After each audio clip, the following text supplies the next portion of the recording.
periodista. Bueno, dos temas.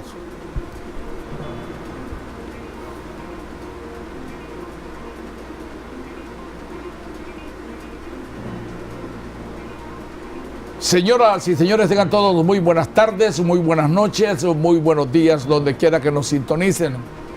Este es Punto de Vista, una visión transparente al acontecer nacional por RTV, la nueva imagen de Honduras. Llegamos puntualmente a los 18 departamentos y a los 198 municipios y al mundo mediante la magia satelital. Sean todos bienvenidos. Hoy no vamos a hacer mucho preámbulo porque el invitado que tenemos es 5 estrellas. Lo identificamos como uno de los periodistas que su orientación también, además de a las leyes, como un abogado en ciencias jurídicas y sociales que se formó, es uno de los muy pocos periodistas que se dedica al estudio de las cuestiones propiamente en el orden político, la temática política y electoral.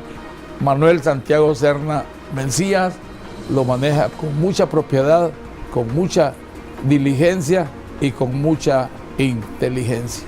De hecho, su participación en la colega CBC Canal 6, de 8 a 9 de la noche los domingos, hay controversia, hay cualquier cantidad de situaciones que se presentan por la forma como él expone los temas, porque no tiene reservas.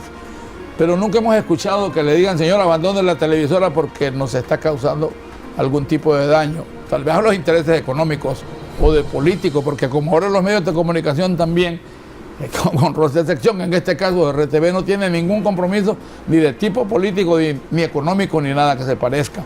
Por eso estamos en libertad de poder conversar e invitar a quien nosotros consideremos venga a contribuir, porque lo que necesitamos también es establecer que los medios de comunicación se instituyen para informar, formar opinión, entretener y sobre todo concientizar.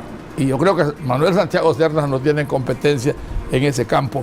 Manuel Santiago, un gusto tenerte. Gracias, Olman. Me encantó que no tuviste reservas para decirme, incluso en la cuestión de controlar y coordinar la visita tuya a la televisora, pues nos enredamos un poquito.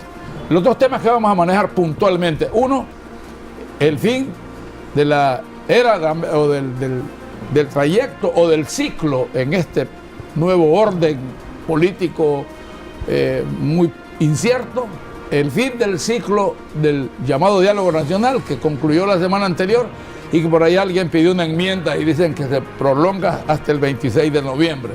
Eso para mí significa, don Santiago Serna, como que en los 90 minutos pretendimos hacer goles y como no los hicimos, creemos que en tiempo extra los vamos a realizar. Hay posibilidades de que en 6 días, que son los que están proponiendo ahora, o 10, para que la instancia del diálogo nacional se mantenga bajo la égida de la ONU, resulte algo o definitivamente tenemos que buscar una ruta que esté enfocada al rescate, a la nacionalización de los temas de interés para Honduras, tomando en cuenta que la desnacionalización en Honduras ha llegado al extremo que hasta para decidir cosas que son propiamente del interés de los hondureños, tenemos que traer extranjeros que nos vengan a decir qué hacer y qué no hacer. Tiene la palabra don Manuel Santiago Serna, es un gusto compartir con usted. Gracias, Olman, y un saludo a los televidentes de RTV. En lo personal, desde que el presidente de la República, el 19 de diciembre del 2017, convocó al diálogo y planteó el contexto de lo que supuestamente se iba a tratar, mi punto fue, y lo dije públicamente en muchas oportunidades, que eso era pérdida de tiempo, que en lo personal no tenía ninguna expectativa de lo que iba a salir de ahí. 19 de diciembre 2017, ya se va a cumplir un año. Costó que se sentaran. Se sientan y únicamente se ha tratado el tema político. En Honduras no existe problemas en la educación, no existen problemas en seguridad, no existen problemas en alimentación, no existen problemas en salud. Supuestamente el diálogo iba a abarcar todos esos temas, pero todo ha ido a la parte política. Pero casi un año después de esa invitación, y yo no sé cuánto tiempo llevan platicando ahí, sentimos que lo que habíamos planteado, la expectativa que tenían algunos, se queda en cero. Y en lo personal, a mí no me asusta ni me extraña, porque ya conocemos cuál es el accionar en nuestro país cuando se dan este tipo de circunstancias que generan una convocatoria, un diálogo, que no es la primera vez que se ha dado en Honduras, y todas han fracasado. Por lo tanto, esta no iba a ser la excepción. Y lo que están planteando de que ahora necesitan hasta el mes de diciembre, no es más que estar ganando tiempo, no sabemos con qué propósito. Lo que tenían que discutir ya lo discutieron, ya está claro que no se pusieron de acuerdo en la segunda vuelta, que no se pusieron de acuerdo en otros temas. Entonces eso va al Congreso Nacional de la República. ¿Dónde debió ir desde un principio? Así de sencillo. Es que yo lo que siento, Holman, es que la clase política, no sabemos en qué estuvo pensando desde el inicio para no darse cuenta que la solución la tenemos aquí en Honduras. Es correcto. Solo es de analizar qué fue lo que ocurrió el 26 de noviembre del año 2017, que es lo que nos tiene empantanado en esto. Y yo siento que mucha de la responsabilidad de este problema que se ha generado, que es más en la clase política, porque el hondureño de a diario anda en su quehacer. A ese no le interesan las reformas electorales, no le interesa si hay reelección buena o hay reelección mala. A él lo que le interesa es su problema diario, sí, que es la gran mayoría de los hondureños. Pero entonces, a través de los medios, queremos generar de que ese es un problema serio en este país. Parte de lo que ha ocurrido es la irresponsabilidad de la clase política. No aprendimos nada de la lección calentita que tenemos de la crisis a la que nos llevaron la misma clase política que está ahora en el 2008. No aprendimos nada. Y el asunto es que se dieron hechos en otros países, por ejemplo en el 2015 o 2016, no recuerdo exactamente, hubo una segunda vuelta en Perú entre Keiko Fujimori y Pedro Pablo Kuczynski. En esa segunda vuelta, pues aparentemente la ventaja la tenía Keiko Fujimori. Pero cuando se empiezan a dar los resultados, se va teniendo una tendencia de que la diferencia era mínima a favor de Pedro Pablo Kuczynski.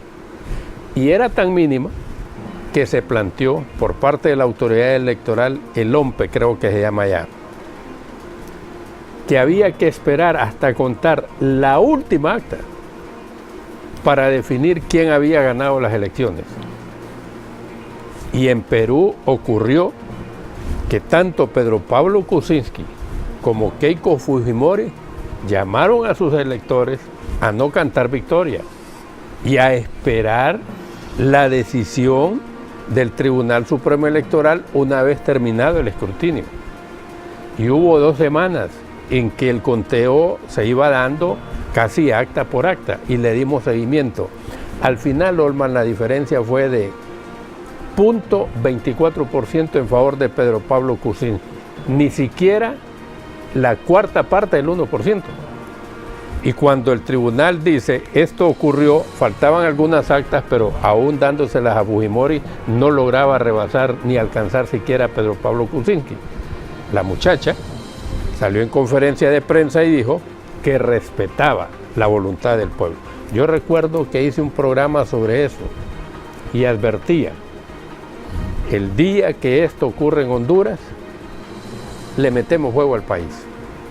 Pero yo no me imaginaba que íbamos a estar tan cerca de eso. De que ocurriera la premonición suya. Aquel ejemplo fue de responsabilidad política, porque cada uno de esos actores políticos obtuvo más de 8 millones de votos cada uno. Imagínense que uno de esos hubiese sido irresponsable y llama a su gente a celebrar y los otros salen a responder que ganaron. ¿En qué estaría Perú en estos momentos?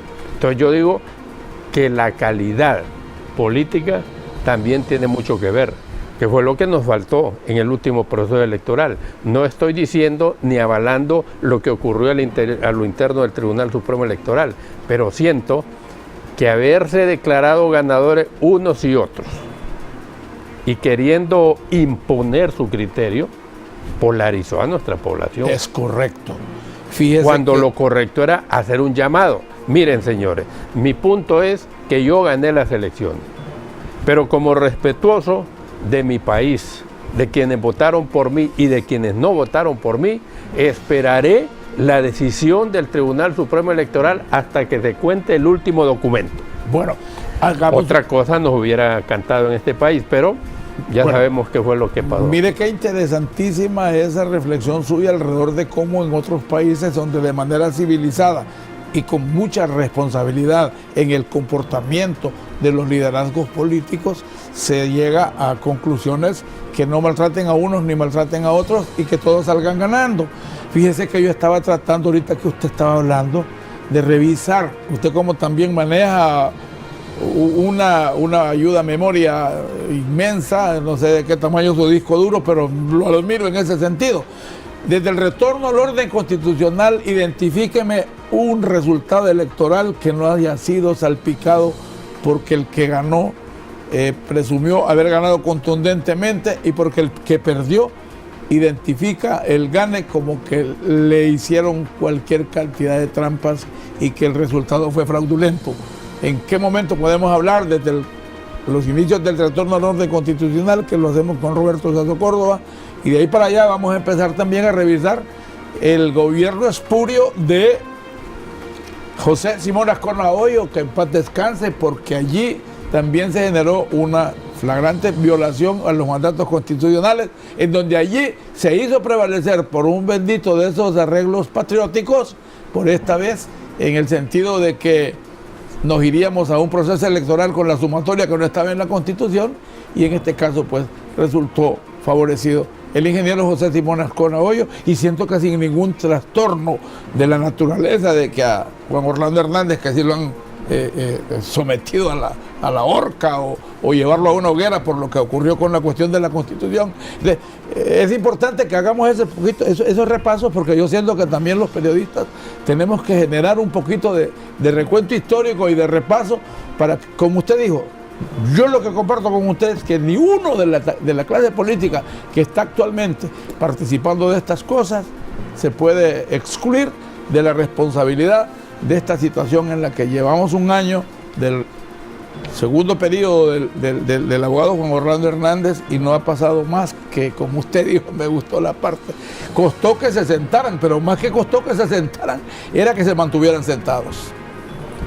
Mire, con Roberto Suazo Córdoba hubo denuncias de fraude del Partido Nacional, pero la diferencia en votos era exagerada.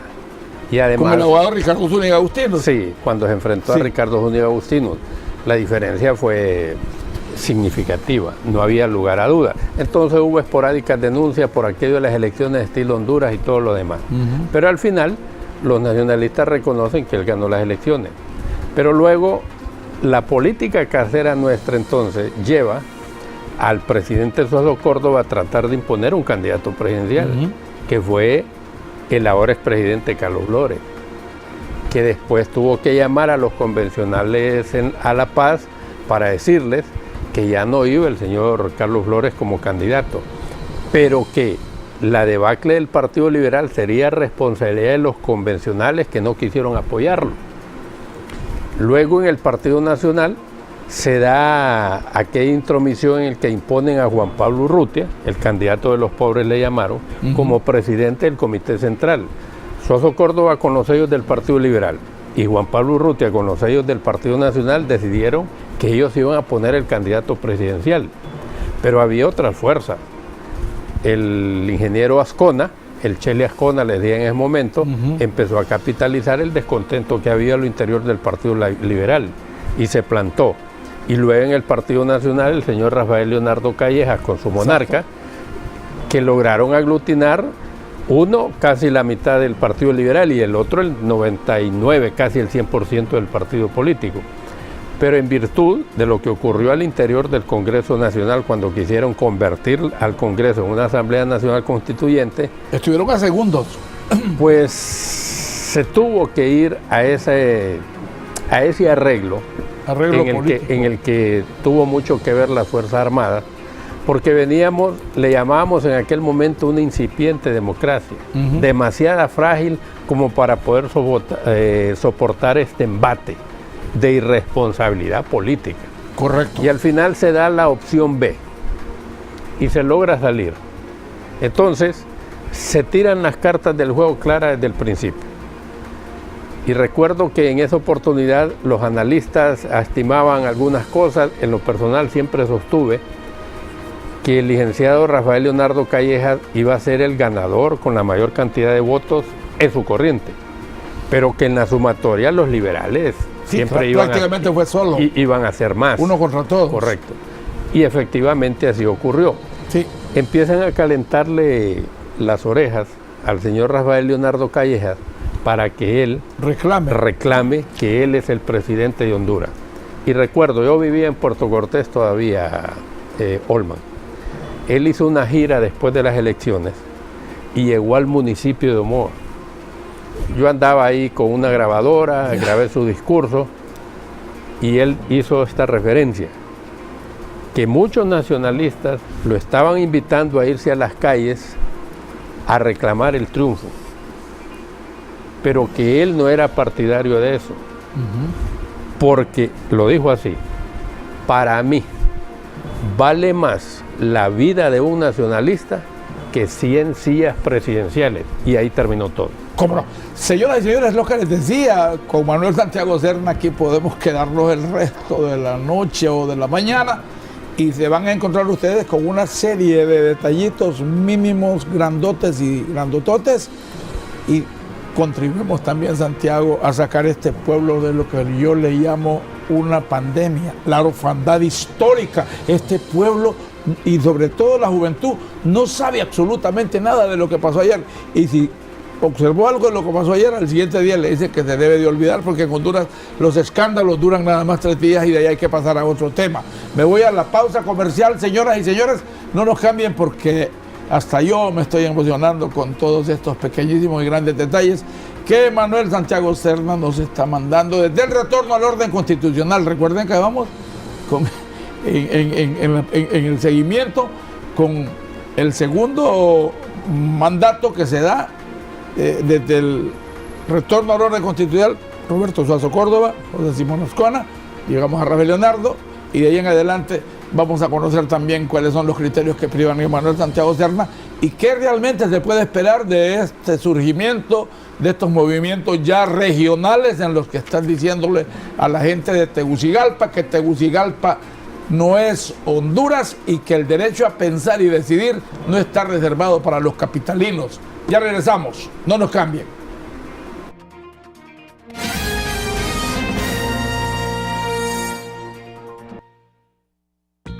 Toma estos consejos para el ahorro de combustible. Llantas. Verifica que las llantas tengan la presión adecuada de aire, ya que de lo contrario consume más combustible. Velocidad. Mantener una velocidad constante evitando los acelerones y así ahorrarás hasta un 7% en los combustibles. Temperatura. Evita cargar combustible en las horas de mayor calor para reducir su evaporación. Encendido. No mantengas el motor encendido e inactivo. Arranque. Cuando enciendas el vehículo, arranca de inmediato. No es necesario esperar a que se caliente. Rutas. Al planear tus rutas y programar tus salidas, puedes ahorrar de un 10% a un 35% de combustible. Honduras no produce petróleo, dependemos del precio internacional del combustible. Por eso debes tomar estas medidas. Prepárate. Enciende la parrilla. Ahora mira cómo se cocina. Esa carne tiene un sabor diferente, pero no sabrás por qué hasta que conozcas el empaque MAP.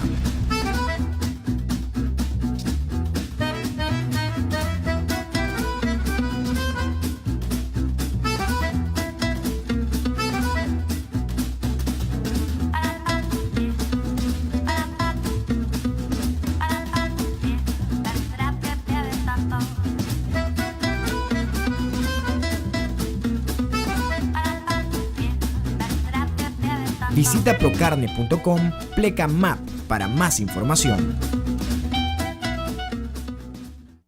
Para dedicarte a lo que te gusta, te viene bien la actitud USEM, que te dice, vas a conseguirlo. Es más de lo voy a intentar y a intentar, hasta que lo logres. Con la actitud correcta es más fácil conseguir algo, porque depende de vos, porque te esfuerzas y así es más fácil que las cosas pasen. Decidí con actitud estudiar la carrera que te puede cambiar tu futuro éxito. Comienza con un mensaje. Escribinos a info@usem.net. Matrícula abierta.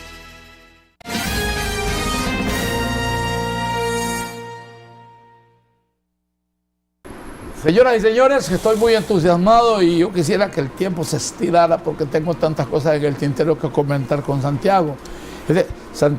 Manuel Santiago Serna, de profesión periodista, también con formación en la LITIS, alterna con las dos cosas, pero en su carrera periodística está más enfocado a la temática electoral partidista.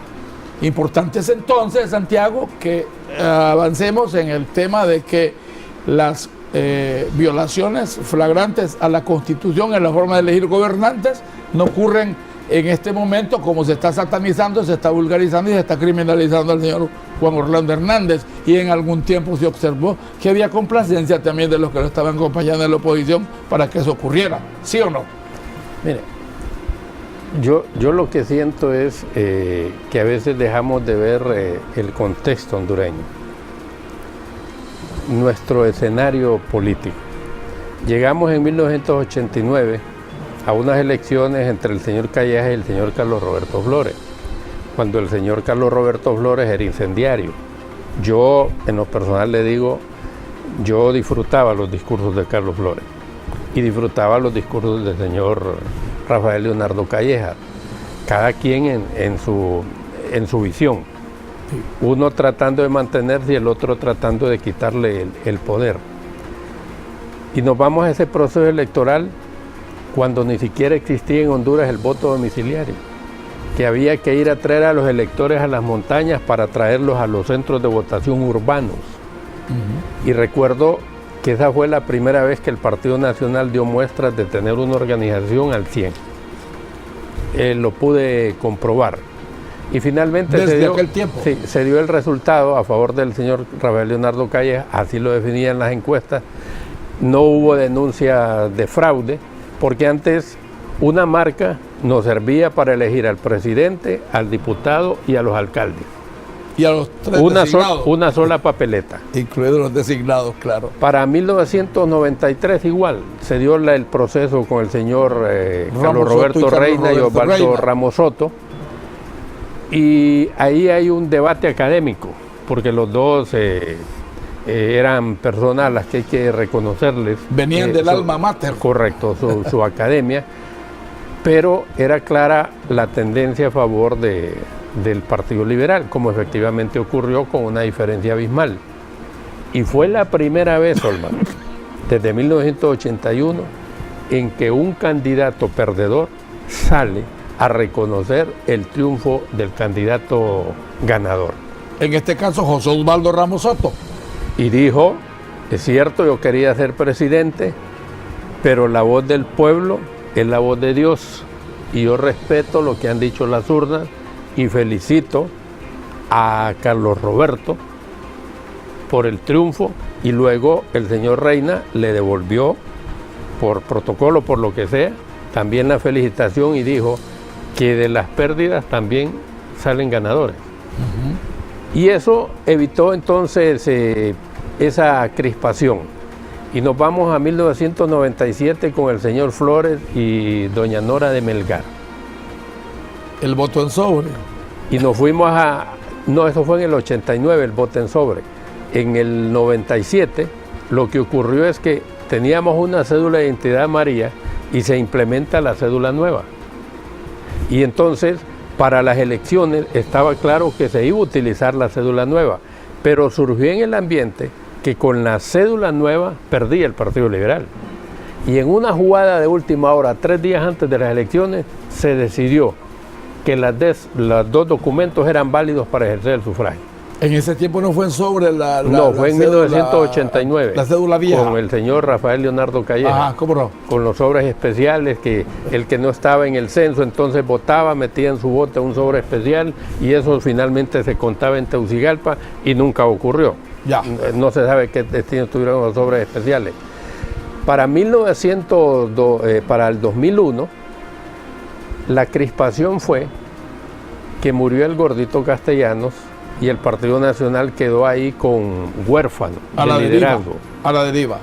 Y finalmente el señor Maduro tuvo que ser postulado, pero su nacionalidad provocó un debate. Una batalla campal, Tanto así a más no poder. que el Tribunal Supremo Electoral decidió no inscribirlo. Y entonces en su lugar inscribieron al señor Cosenza, mientras se decidía qué pasaba en las elecciones internas de los dos partidos políticos y ver más adelante si salía electo el señor Maduro en el Partido Nacional, como efectivamente ocurrió. Y después entonces, cuando empieza a verse la polarización que está generando, ese choque frontal de los liberales contra los nacionalistas y los nacionalistas contra los liberales defendiéndose, dicen, y eso sí me lo confió el profesor Rafael Pineda Ponce, que en paz descanse. En paz descanse Pineda Ponce. Que la embajada norteamericana casi lo obligó a aceptar la candidatura del señor Ricardo Maduro. Y como una salida salomónica, se interpretó uno de los artículos de la Constitución por única vez. Por una vez, claro. Para permitir la ciudadanía de hondureño por nacimiento del señor Maduro. Y eso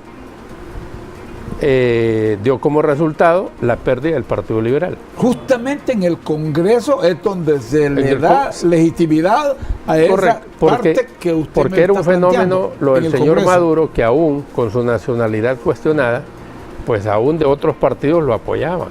Y el resultado fue evidente. Claro. Aún con eso de que en lo personal del siempre tuvimos dudas de que él fuese hondureño por nacimiento por diferentes razones, pero al final fue presidente de Honduras.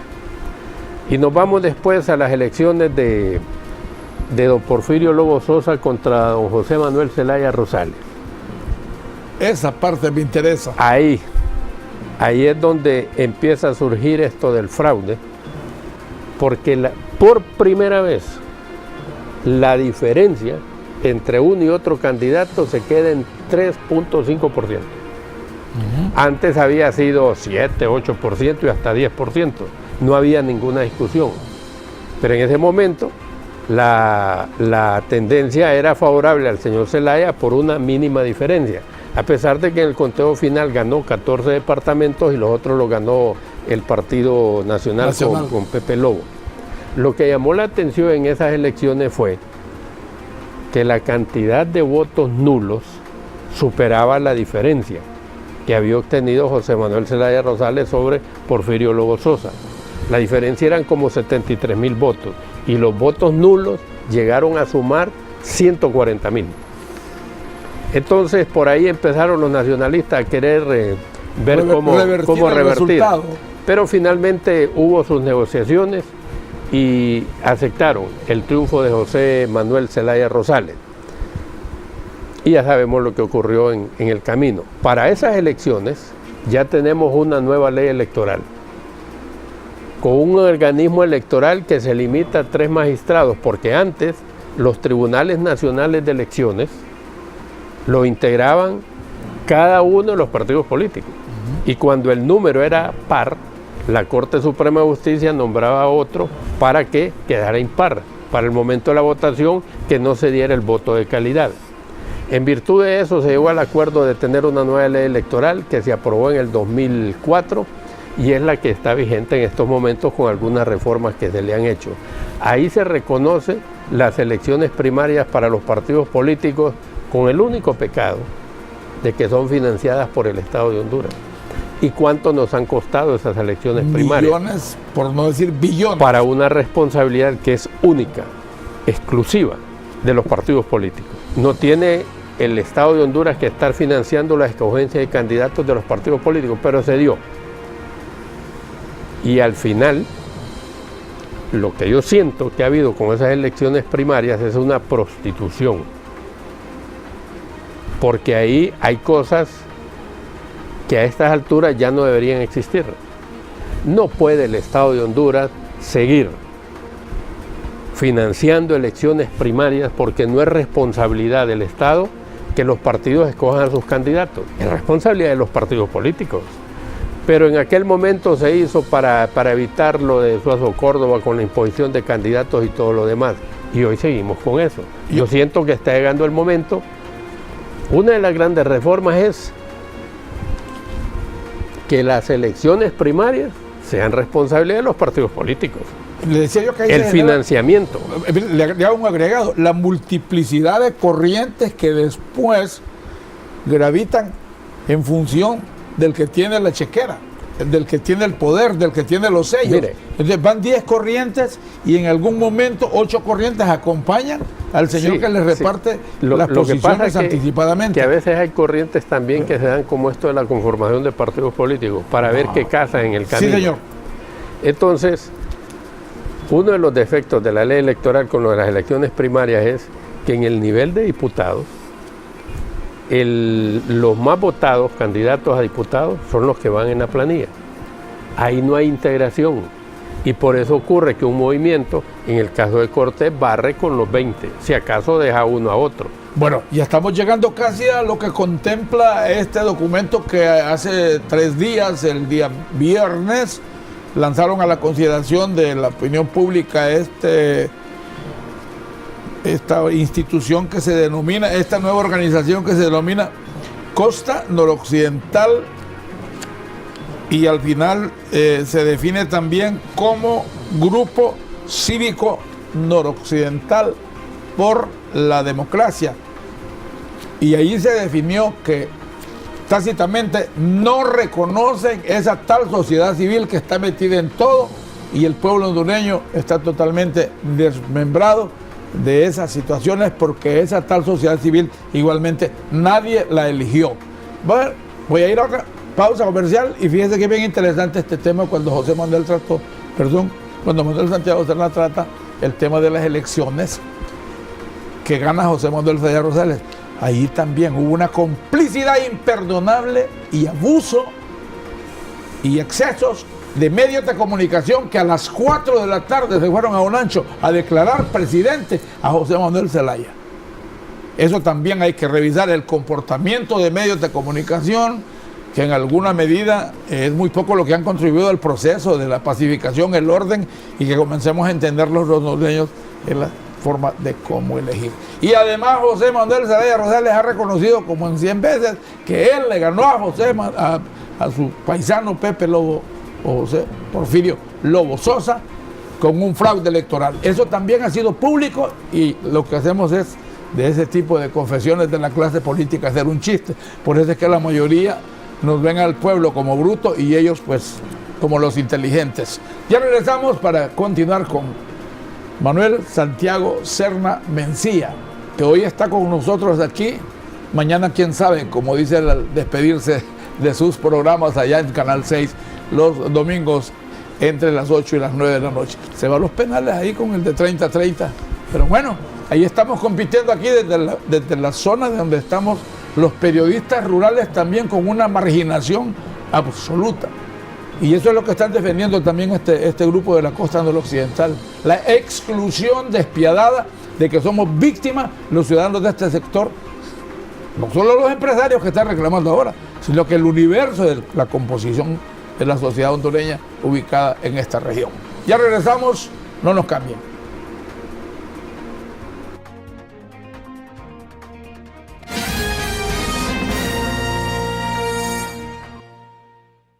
Entra en vigor un nuevo incremento a los precios de la gasolina y el diésel en Panamá. El precio del combustible está por las nubes. En California ya rebasa los $4 por galón. Generará escaladas en los precios de los combustibles a nivel interno. El galón cuesta cerca de $4. El alza a los combustibles no solo es en Honduras, sino en el mundo entero. Esto se debe a veces por los cambios climáticos, conflictos armados en las zonas petroleras, situaciones políticas e incluso accidentes en las refinerías. Todo esto influye en los precios del petróleo y las alzas o bajas no dependen de Honduras. Honduras no produce petróleo, dependemos del precio internacional del combustible y estos afectan el precio de la energía. Prepárate.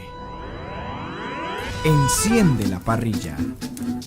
Ahora mira cómo se cocina.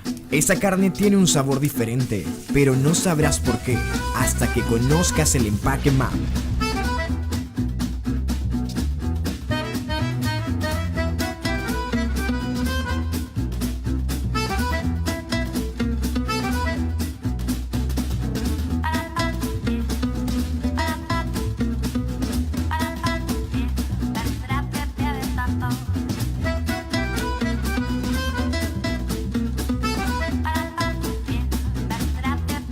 Visita procarne.com, pleca MAP para más información.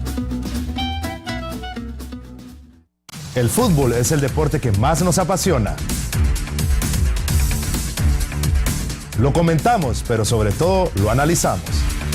El entrenador de la selección de Honduras debe ser un extranjero porque, entre otras cosas, los jugadores hondureños no respetan a los técnicos locales. Opiniones, resultados, análisis y toda la actualidad del deporte nacional. Acompáñanos en RTV Deportes de lunes a viernes a las 7 de la noche, aquí en RTV, la nueva imagen.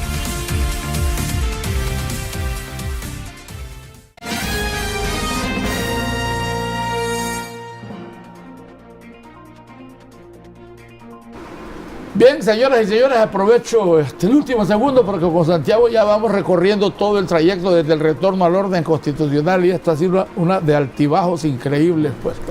Si se tratara de hacer funcionar un corazón, ese corazón, a saber cuánto tiempo haría que ya debió haber colapsado. Entonces, José Manuel Zelaya Rosales le gana las elecciones a el señor José Porfirio Lobo Sosa. Los dos paisanos se midieron y justamente allá en Olancho les fueron a poner la lápida muchos dueños de medios de comunicación que se prestaron para esa maniobra. Incluso hay uno que ahora es director de televisoras nacionales y había salido de dar la hora a las 5 de la mañana en la N y se identificaba como periodista. Esos son otros 100 lempiras. Santiago, después de José Manuel Zelaya y Porfirio Lobo Sosa, vamos a las elecciones de Porfirio Lobo Sosa contra Elvin Santos. Contra Elvin Santos. Que antes del 28 de junio sí, no había ninguna duda de que el presidente de Honduras era Elvin Santos. La diferencia era exagerada, entre 17 y 20 puntos de Elvin Santos sobre Porfirio Lobo Sosa. Pero ocurrió lo del 28 de junio y eso desconfiguró el software político hondureño. Le hago un pequeñito detallito ahí en lo de Elvin Santos y Lobo Sosa. No se establece que se proscribe la posibilidad de que se lance a buscar la presidencia de la República todo aquel ciudadano que bajo cualquier título la haya desempeñado. Y Elvin Santos desempeñó la vicepresidencia mediante el mandato de José Manuel Zelaya Rosales. ¿No era inconstitucional en ese momento también la propuesta de Elvin Santos como candidato presidencial? Disculpe que le hago ese bueno, y recuerde pequeñito detalle. Bueno, recuerde que en las elecciones primarias del Partido Liberal, Elvin Santos no participó. Pusieron a Ramón Villeda Bermúdez. Al doctor Mauricio Villeda Bermúdez. Ajá. Por eso que usted dice, el grupo conservador del Partido Liberal dice a Elvin Santos no hay que dejarlo avanzar. Y argumentaron de que él había sido presidente en su momento, titular del Poder Ejecutivo. Y quien participó en las primarias fue Mauricio Villeda y ganó. Le ganó al presidente en ese entonces del Congreso Nacional, el señor que ahora está en el Progreso y Oro. Y en virtud de eso, entonces, en el Congreso Nacional definen que Elvin Santos queda habilitado para ser candidato del Partido Liberal porque no hay ninguna prohibición que le impida aspirar a la presidencia de la República. Y porque ahora, como decimos en el agro popular, se están poniendo los mollos para no interpretar y legitimar esta cuestión de la cuestión reeleccionista cuando una Corte Suprema hizo un mandato que se supone irreversible. Había de que solamente quien desempeña la titularidad del Poder Ejecutivo es el que tenía la prohibición Pero en el caso de él, solo había suplido en ausencias, cuando salía de viaje el titular, al señor José Manuel Zelaya Rosales. Pero finalmente fue el Congreso el que dijo no y le ordenó al tribunal la inscripción de Elvin Santos. Fue cuando don Mauricio le entregó la renuncia y llegaron a inscribir a Elvin Santos. Estamos a las puertas, ya que usted tocó ese tema, de que por esta vez también se le busque una forma de darle paso a la posibilidad de no de repente legitimar la cuestión propia de la forma de elección en que incurrió en que incurrió no conforme nosotros lo decimos, sino conforme lo dice todo el mundo, la forma de elegir al abogado Juan Orlando Hernández Alvarado. Estaríamos a las puertas de que el Congreso también establezca que por esta vez, y luego regresamos. No, si es que él ya está, pues. Es que él ya es presidente de Honduras por segunda vez. Es correcto. Ahora, entonces, el argumento es... Y los reeleccionistas, por una vez, sería lo que haría falta. No, tampoco. Y si está abierta, entonces el hombre puede volver a lanzarse. Es que para mí solo es una jugada política decir, reglamentemos eso, regulemos eso. Porque entonces alguien se irá a la corte a decir, mire señores, yo ya fui presidente 2 veces, pero yo quiero ser por 3ª vez. Y me impiden, con esa reglamentación o regulación que han hecho, volver a aspirar. Se va a ir a la corte a presentar otro recurso, entonces ya sabemos lo que va a ocurrir. Que la dejen así, pues. Es mi punto. Pero aquí estamos haciendo de eso un tema, porque nos hace ganar espacio en los medios de comunicación. Es un hecho. No la pudieron parar. Es más, también lo advertimos. Lo que haría el Partido Nacional después de que ganó las elecciones en el 2013. Nada más que ellos lo hicieron temprano. Don José Manuel Zelaya Rosales quiso, pero ya al final de su gobierno, cuando solo le quedaban 6 meses. ¿Usted cree que hay condiciones entonces para que... Entonces era obvio lo que iba a ocurrir. Claro, pero en este caso lo que le quiero decir yo, si se queda abierta, conforme lo que está ocurriendo ahora o lo que está contemplado en esta decisión, avalado por la Corte Suprema, si se queda abierta la forma de reelegirse, el señor presidente, el abogado Juan Orlando Hernández Alvarado, está en la absoluta libertad de volverse a lanzar, porque en el momento que a él se le quiere impedir, si los va a ir a reclamar que le están violando su garantía. En sus elecciones primarias, si él decide buscarla y los nacionalistas lo eligen, él no tiene ningún impedimento. ¿No hay impedimento? No, ningún. Es que ya fue, pues. Ya fue. O sea, la discusión sería si el partido decide apoyarlo para ir a un tercer periodo. Dicen, es que es inconstitucional la reelección. Es ilegítima. Es ilegítimo el segundo periodo de él. Pero aquí solo hay un poder que declara la inconstitucionalidad de algo. Y es el Poder Judicial. El Poder Judicial. Y ante el Poder Judicial han presentado recursos y han dicho, remítase a lo de la sentencia famosa. O sea, que el Congreso en este momento incluso no tiene ninguna posibilidad ni de interpretar, ni mucho menos de legitimar. Es que el Congreso tampoco puede interpretar la Constitución porque esa facultad no la tiene. Quien interpreta la Constitución es la Sala Constitucional. Santo Dios. El Congreso no tiene esa facultad desde hace mucho tiempo. Ahora, yo veo mucho entusiasmo desde el lado del Partido Liberal. Roberto Micheletti, Carlos Roberto Flores salió a la palestra pública de hace unas 2 semanas. Mire, después de que estuvo escondido. Es que al final todos los patos, toda la guerra es... todo el andamiaje. Porque el actual presidente logró un propósito. Él, desde que se sentó el primer periodo, él tenía claro su panorama. Era evidente lo que él iba a buscar. Los otros empezaron a cuestionarlo, pero no lo suficiente. Y al final, ¿por qué ellos no se fueron con un recurso antes de que lo presentaran? No que esperaron y se presenta el recurso por parte de un grupo de diputados. Y luego fue el señor Rafael Leonardo, que es el recurso del señor Calleja, el que prevalece, el que validó todo esto. Y da la luz verde. Porque él dice, a mí me están violentando un derecho, no puedo volver a elegir puedo elegir pero no ser electo. Y, Entonces, y el argumento de la inaplicabilidad es que hizo prevalecer Mario Aguilar González. Correcto, es que ahí no se puede aplicar ese artículo, entonces como que en lo personal, es como que no exista. Entonces dicen, no, es que la constituyente determinó que la Constitución en ese caso no se puede reformar, de acuerdo, pero ¿a quién le prohíbe la constituyente reformar la Constitución? Al Congreso. Muy bien, Santiago, vamos a ir a una brevísima pausa, tenemos compromisos, nos encantaría ir más allá de lo que estamos conversando, pero en este caso Manuel Santiago Serna nos está dejando en blanco y negro y a color y en tercera dimensión que esto es más bien una embolia política en la que hemos estado, en donde las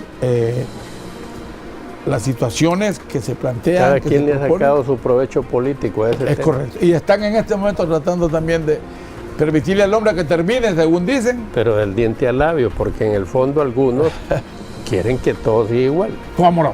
Vamos a una brevísima pausa, creo que nos quedan 2 segmentos todavía para darle un repaso a este documentito que era por lo que originalmente veníamos. A la pausa, señor, ya regresamos.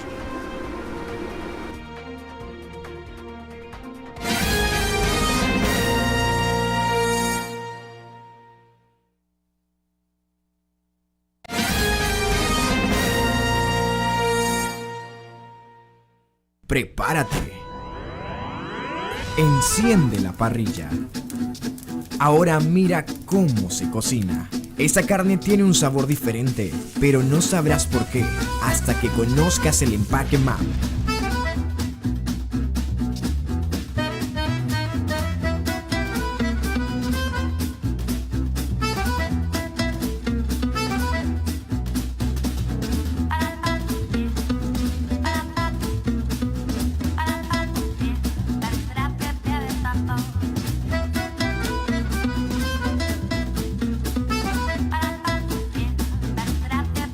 Visita procarne.com, pleca MAP para más información. Toma estos consejos para el ahorro de combustible. Llantas. Verifica que las llantas tengan la presión adecuada de aire, ya que de lo contrario consume más combustible. Velocidad. Mantener una velocidad constante evitando los acelerones y así ahorrarás hasta un 7% en los combustibles. Temperatura. Evita cargar combustible en las horas de mayor calor para reducir su evaporación. Encendido. No mantengas el motor encendido e inactivo. Arranque. Cuando enciendas el vehículo, arranca de inmediato. No es necesario esperar a que se caliente. Rutas. Al planear tus rutas y programar tus salidas, puedes ahorrar de un 10% a un 35% de combustible. Honduras no produce petróleo, dependemos del precio internacional del combustible. Por eso debes tomar estas medidas.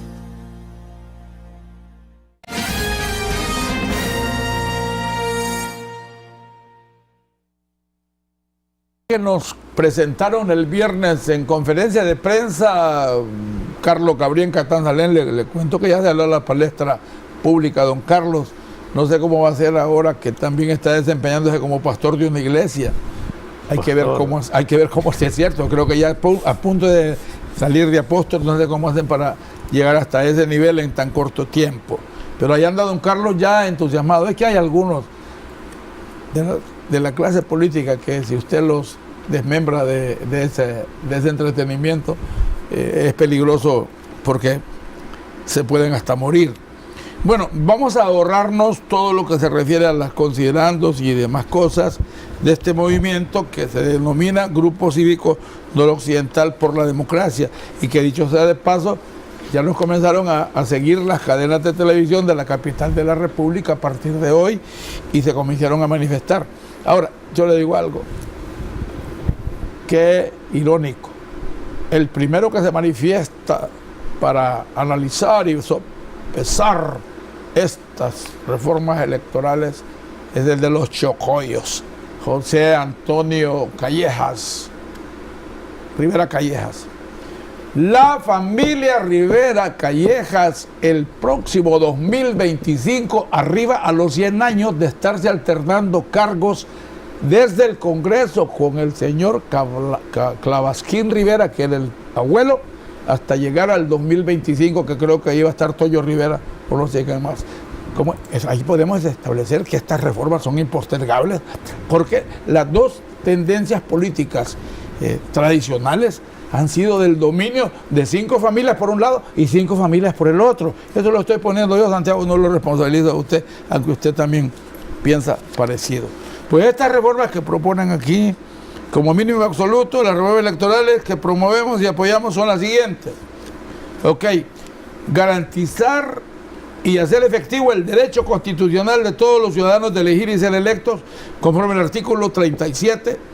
Con este propósito deben eliminarse los artículos 108, 116 de la ley electoral que crean los movimientos o corrientes políticas que usurpan ese derecho. Aquí una parte, a mí me parece como extemporáneo esto. ¿No prospera? Es que no sé por qué este grupo cívico noroccidental, yo de pasada me di cuenta de esto, vi al señor Catán, vi al señor Urbizo, dije, qué raro, me hubiese gustado estar ahí, pero vienen a salir cuando el diálogo está en los estertores. Y reclaman que por qué no los tomaron en cuenta. Entonces, y el diálogo fue público, claro, el 19 de diciembre. Entonces, mi pregunta era al presidente de la República en aquel momento, ¿quiénes se van a sentar ahí? ¿Puedo llegar yo? ¿Puede llegar Pedro, el de la montaña? Claro. ¿Puede llegar María, el de San Marcos de Sierra? Porque la invitación era abierta. Claro. Pero luego se circunscribió a lo esencialmente político. Y de ahí los otros temas quedaron relegados. Entonces, un diálogo político. Entonces yo siento que aquí, no sé, yo no hay... Mire, esto del literal A, o de la letra A, esto es muy sencillo. ¿No procede la eliminación de corrientes internas? Sí, es que siempre han existido. Sin esta ley electoral, el monarca no era una corriente interna. El movimiento de Lardizábal Gilbert no era una movimiento interna. El movimiento de Juan Pablo Urrutia no era una corriente. Pero entiendo que las que le dan certificación de validez son estos artículos que está pidiendo la anulación. Okay, y en aquel momento, ¿cómo participaron 7 movimientos en 1985 en el Partido Liberal? Cada uno con sus propias planillas. Es correcto. O sea, esto es muy sencillo. Para mí, lo que hay que eliminar de la ley electoral es que las elecciones primarias sigan siendo financiadas por el Estado. Uno. Que cada partido político escoja a sus candidatos como le venga en gana. ¿La fecha separada no le parece también? Porque ahora hay cruces. Mire, entonces... Los combos y todas otras cosas más. Yo siento que aquí no... solo elimine las elecciones primarias. Ahora, los politólogos que diseñaron esto dicen que esta práctica es una violación a los artículos 45 y 64 de la Constitución. Ustedes saben de la A a la Z de la Constitución y no sé si quisiera hacer un repaso sobre eso. Además deben de separarse las fechas de las elecciones para presidente, alcaldes, diputados, siendo la de presidente la última. ¿Qué opinas? En lo personal, nunca he estado de acuerdo. ¿Que se separen las elecciones? Sí, nunca. Por una sencilla razón. ¿Cuánto cuesta un proceso electoral? Bueno, ¿cuánto cuesta estar en una crisis política desde 2008? No. Pero la crisis política no la generan las elecciones de diputados ni las elecciones de alcaldes. Las supuestas crisis políticas las genera la elección del presidente y la última. Es correcto. Las anteriores no hubo problema. ¿Qué ocurriría? Un periodo de 4 años para el presidente de la República. Sí. ¿Cuándo serían las elecciones para diputados? Al año siguiente. ¿Y cuándo serían las elecciones para alcalde? Al tercer año. Entonces... estaríamos en elecciones los 4 años. Los 4 años serían de actividad política permanente. Bueno, es así. Para mí, desde el momento, a partir de 1997, que se separan las boletas, entonces hay una posibilidad de poder votar por un candidato a presidente de un partido, por un candidato a diputado de otro partido y por un candidato a alcalde de otro partido. ¿Cómo no? Y luego se mejora para partir del 2005, cuando se incluye la fotografía de los candidatos a diputados. ¿Cómo no? La pregunta es, ¿ha funcionado eso? No. El más votado por el por el voto directo, dice, personal e individual debe ser el elegido en un cargo de elección popular. Se refiere a los diputados. Sí, en caso contrario deberán presentarse en una segunda vuelta los dos candidatos con la mayoría de votos registrados. Bueno, ya termino. Esta, entre otras, el número, hablan también de que estos partidos de maletín, de cartera, de maletín y de mariquera, deben también de llenar un mínimo de 25,000 electores a favor. De lo contrario, automáticamente quedan fuera del ruedo político. Me parece pues que, o sea, el 4% de lo que es el total del volumen electoral. O sea que desaparecen los cocientes electorales y otras cosas. Estamos a un par de minutos, Santiago, para cerrar este conversatorio tan interesante. El más votado en el caso de los diputados lleva a la propuesta del Partido Nacional de elegir diputados por distrito. Le digo, solo para que tengan una idea de lo peligroso que puede ser esto. De haber existido este sistema en las elecciones anteriores, con esto del más votado, ¿sabe cuántos diputados tuviera el Partido Nacional? Le escuché un día, creo 115. Fuera dueño absoluto del Congreso. 115. Bueno. Esto es peligroso. Sí. Bueno, pero debe existir. Mi propuesta ha sido que el número máximo de diputados sea 128, pero que solo se elijan a los que alcance el cociente, que quienes quedan fuera del cociente no integren. Entonces, en el caso de Cortés, hay 17 diputados electos por el cociente. ¡Qué barbaridad! Y los otros ya ni por el cociente, sino que por lo que sobra, porque hay que completar la planilla. Por los chingastes. Por el chingaste, por lo que ha sobrado ahí. Yo digo, si son 17 en Cortés por el voto que llega al cociente, bueno, quedémonos con 17. Bueno, lo que yo aconsejaría entonces, conforme lo que usted está planteando, es que hace falta que usted ponga a disposición sus buenos oficios y lo que ha ganado como experiencia en el trayecto de aquí desde que empezó en su carrera periodística hasta el día de hoy. Están promoviendo esto porque a ellos les conviene hoy. No, claro. Pero más adelante le va a ser favorable a otro partido. Imagínense un partido con más que la mayoría calificada. Ahora, le digo una cosa, yo lo que siento en este momento es que las condiciones están dadas para comenzar a generar un comportamiento en el que los congresistas, por favor, devengan lo que perciben. Yo lo que le planteo a este grupo cívico noroccidental, sí. ¿Cuál fue el problema de la última elección? El Tribunal Supremo Electoral. No, pero está contemplado entonces, no hay nada que se refiera a eso ahí. No hay nada. Ah, bueno. Lo que tenemos que hacer es ¿qué es lo que debe plantearse en una ley electoral? Ya vamos, Ariel, sí. Pero estamos como parchando, que esto aquí, que esto allá, que esto acá. Ahora, le digo una cosa, identifiquemos esto como algo que está lleno de 1.000.000 de intenciones, que es un anteproyecto. Fíjese que no toman ni en cuenta lo que se está discutiendo al interior de ese diálogo. ¿Cómo no? ¿Usted cree que van a tomar en cuenta esto? No, primero, yo lo veo como extemporáneo. No digo que no puedan tener tienen todo su derecho a pedir. Ellos así como están. Pero dejaron, ¿por qué desde que se invitó no se organizaron para tener una propuesta más concreta? Bueno, no que ya de salida. Bueno, Santiago, muchísimas gracias por habernos acompañado. Esperamos tener la disposición suya tan oportuna y tan importante para los televidentes. En RTV no tenemos ningún sesgo de interés ni de grupo, ni de políticos, ni de politiqueros en particular. Estamos claros que los medios de comunicación se instituyen para otra cosa, sobre todo para orientar, formar opinión y concientizar. Los dejo casi convocados para que le demos seguimiento a esto y le pediría que me permita acercarlo a este grupo, del cual yo tengo una relación bien cerca, bien particular, para que esto le demos un tratamiento de que es un documento preliminar y habrá que pulirlo y Mire, el Congreso tiene que presentar un anteproyecto de ley de una nueva ley electoral o reformas a la ley electoral. ¿Una nueva ley completa o reformas?